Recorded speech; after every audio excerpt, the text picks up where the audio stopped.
We'll move on. It is my pleasure to present to you a balanced budget for the fiscal year of 2023 through 2024. A tremendous amount of work goes into this. I'll highlight that at the conclusion of the presentation, but it has gone well. What I have presented to you is a highlight of things in your budget for you to look for, so that way you can go right to what I'm pointing out to you this evening. We, as far as our staff goes, we are proposing a 2.5% cost of living adjustment, which will go into effect July the 1st. That's across the board for every employee. Then at the end of the late fall, we will begin doing our employee evaluations, at which time the department head will get with human resources and make reference to an employee that is deserving of an increase with a merit, and then they'll come to myself and we'll agree or disagree and move forward. But that's our employee again. Each and every one will get a 2.5, and those that get credible evaluations will also get an extra bump.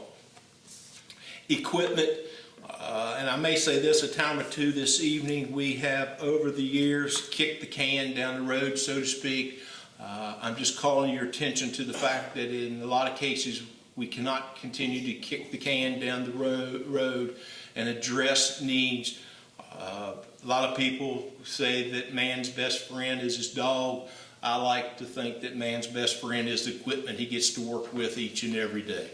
So there, presented to you, there are 5 pickup trucks included in the proposed budget, 4 for their Public Works Department, 1 for our Developmental Services Department. Those are part of our proposed budget to you. Secondly, we would like to discuss with City Council the financing of a bucket truck, a refuge truck, our camera van, a dump truck, and a utility truck. Each of these, of course, the camera van, as you recall, was involved in a lightning strike. We got some encouraging news from our insurance company today on some refund monies, but several of these have been postponed or again kicked down the road over the last few years. We are very fortunate to have top-notch mechanics in our garage, but we're getting to the point with some of the equipment, the age, it is hard to find parts when they start breaking down. And we've just gone through a challenge over the last several months just finding an engine for one of our police department vehicles. Some of our dump trucks, I don't even know if they even make parts for some of those guys anymore, but we would like to have open discussion with council during our budget meetings to discuss the potential of financing to go ahead and purchase this group of vehicles. Agency funding request, there is nothing below level funding. Our schools, the Sheriff's Department, the list goes on. We have worked hard to meet a lot of requests, some again at level funding. I must let each know that it's not, we want to do those things and we understand increase in pay, and we also understand increase in gasoline and replacing vehicles and things of that nature. And while we don't want to forget anybody, it is needed that we concentrate also on the city's needs to be productive for the citizens of Covington, Virginia and the Allegheny Highlands. I want to go through a list of projects. A lot of folks don't really know everything that we have going on. Right now you have your Maple Avenue Phase 3. It is our goal to have that completed by Street Scene Weekend in August, which is the second weekend. Our downtown pocket park behind what we refer to as our love sign, we are in the design phase of that. We hope to be prepared to go to bid with that project sometime late fall. Our EQ Basin project over at the wastewater treatment plant, That's an $8 million project. It is our goal to be complete with that late fall, early winter. Yes, end of October. Mike Jeffries with T&L, they're managing that project with us. Our South Allegheny Avenue sidewalk project, that's in the hands of one of our value engineering firms to complete design with that. Roof and boiler at the Jeter Watson Center. Again, that's our building. We need to be responsible for our building and not let things deteriorate on us. The boiler, we have put Band-Aid after Band-Aid on it over the last several years. The roof is starting to show some serious deterioration, and we know what bad roofs on buildings can cause. The roof on the storage building at the former Nettleton property, all you got to do is drive by and see the big hole in the top of it. We have that budgeted to be replaced, the roof. The Public Works Department uses it for storage of equipment and some other things, and it needs to be kept in the dry. School traffic study, that should be wrapped up hopefully by the end of this month. Had conversation again with our value engineering firm on that today. Have had communication with our school system, Ms. Halterman, Ms. Johnson, and Eric Tyree in the email chains back and forth between them and myself. And we expressed our sincere desire to have that done by May 25th when school lets out, so that we can let parents and bus drivers know what to expect this coming fall. And our traffic study has been concentrated down on where the Covington Middle School will be this fall. So we've concentrated on that area with the portion of the study. We need to review our water storage tank repairs and replacement. Again, we've had reports done over the last few years with that. We do have one tank that is in very deteriorating condition. We need to begin thought to addressing that. Downtown holiday lighting, we did not complete opposite ends of Main Street that still retains the old holiday decorations. And of course now we've added the lower end of Maple all the way to the river. So we've got some monies in there to complete the holiday decorations in our downtown, which I'm proud to say people have come to appreciate what we've done, and we always get lots of compliments on those during the Christmas holiday season. There's been monies placed into the budget to begin the work towards a camping venue at the Jackson River Sport Complex located behind the River Rock Amphitheater. Our main water and sewer goes right smack dab through the middle of that property. There will be the need for some laterals. There will be some need for some camping spots. I think that is something that the city can market and make a few dollars, not just from rental of a campsite, but the fact that those folks would probably go to Food Line and get a ticket about that long to enjoy a few days of camping. We have a boat slide there. We have a wonderful deck. We have a trail. We would be able to advertise lumberjack baseball games in the summer, as well as our music and all the activities that go on to the park. So something again for us to give serious discussion with during our budget process. Street painting, for those that pay attention to the painting, for whatever reason we have not done any street painting over the past few years. We are to the point now, particularly in the dry run section where we have a lot of wood truck traffic, it's hard to make out any of the lines at all, and that is a safety issue, and we will begin the bid process of that very soon with hopes of getting that addressed shortly after the next fiscal year budget. Paving, alley improvements, and our sidewalks all need to be addressed. We have a pretty aggressive paving schedule now through June the 30th, and we have everything lined up for paving going into our next fiscal year. It is aggressive, but it's something that our citizens throughout the community will be able to see where tax dollars are going and addressing some serious needs in some of our highways. We talk about historic Covington, historic downtown area. There's nothing more historic than our many brick sidewalks throughout the community. I think it's important that we showcase those. They have been let go for many, many years. They won't get fixed in 1 year, but I think it's important that we begin putting some attention towards our brick sidewalks. A few years ago, and God rest his soul, when Mr. Hammond was living, we went down. That sidewalk come back to the cities for the simple case that there were trees and it was a dangerous sidewalk to walk on. And we worked with some folks and addressed the sidewalk, and it looks very, very nice, and it's been that way for several years.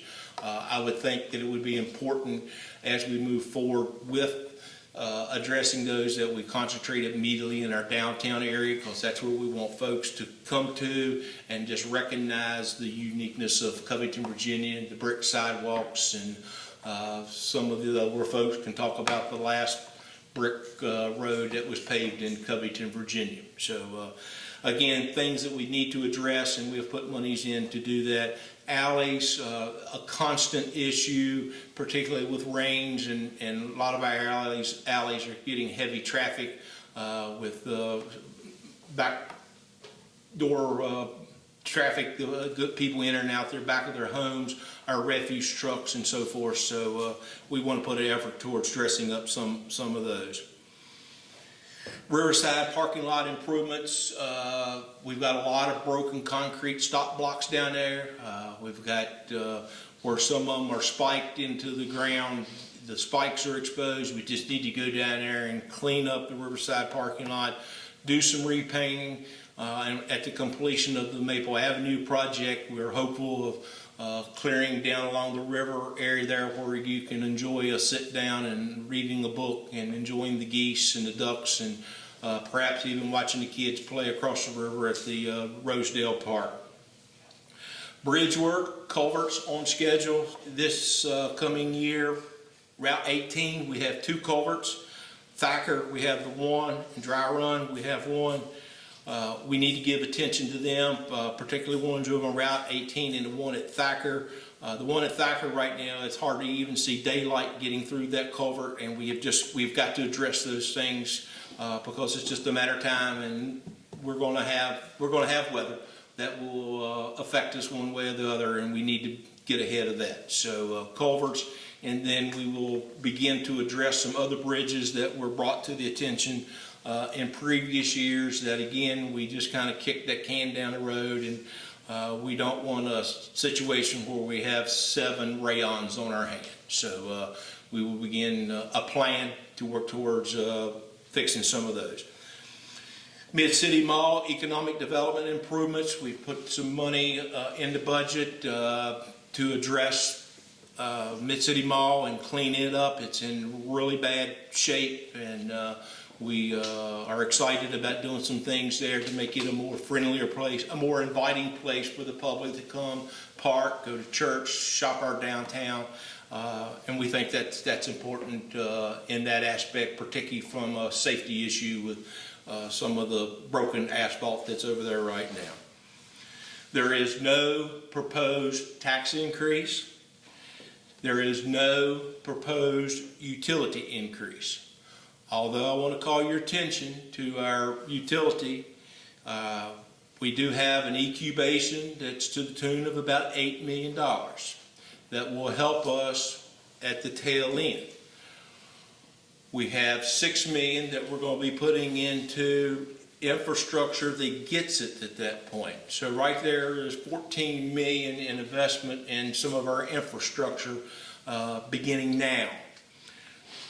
I need to let you be aware, as well as our general public, that at our water treatment plant, just where we make the best drinking water this side of the Mississippi, it costs $200,000 just for electricity.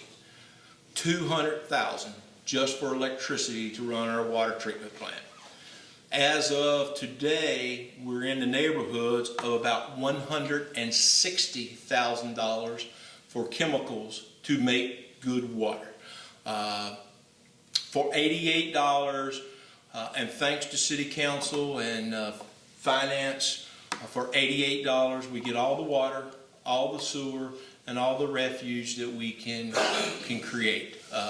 We live good here in Covington, but being fiscal responsible, I just need to let you know that beginning next year, our utilities are going to have to be addressed. So just putting you on the notice a year in advance. Decision will be we'll need to make soon on our refuge disposal, i.e. Peters Mountain landfill. We are working diligently with our value engineering firm on that project. We are having some very open, cordial discussion with other local governments, and hopefully between now and the time we get to the end of June, we'll have a better direction on the future of refuge disposal and working together as a unified area to make that happen for the residents of the Allegheny Highlands. Our proposed budget does represent increases in the various departments for fuel and electricity. All of us are facing that. Our police department, of course, with vehicles round the clock, and just in recreation with mowing. All of that costs money. Our landfill, the diesel to operate that large equipment up there, and the fact that when a large piece of equipment has a break, most of the time they are large in expense to fix them. So all of those things we've struggled through. We got another 45 days, so to speak, to get out of this fiscal year, but we've worked diligently to try and prepare for these types of things in our next fiscal budget. Our budget also provides some funds for property demolition, property maintenance, and finally we have put some monies in the Booty Albert Stadium.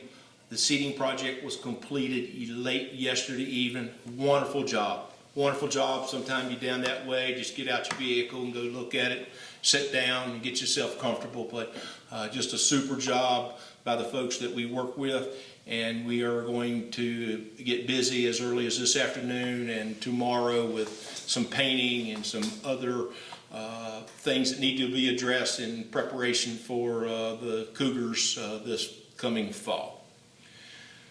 This proposed budget has involved meetings with department staff and our finance department.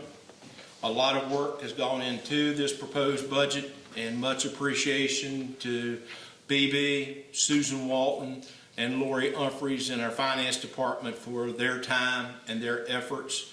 I can't say enough about our staff. In the very beginning, we met. We give everybody a chance to say.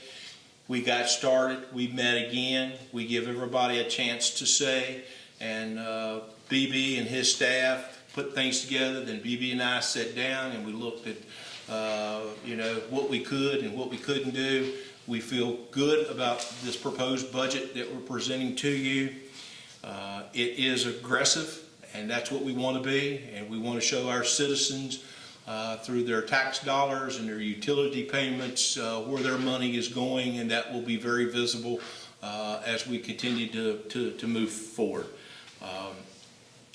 As always, I thank City Council for your support.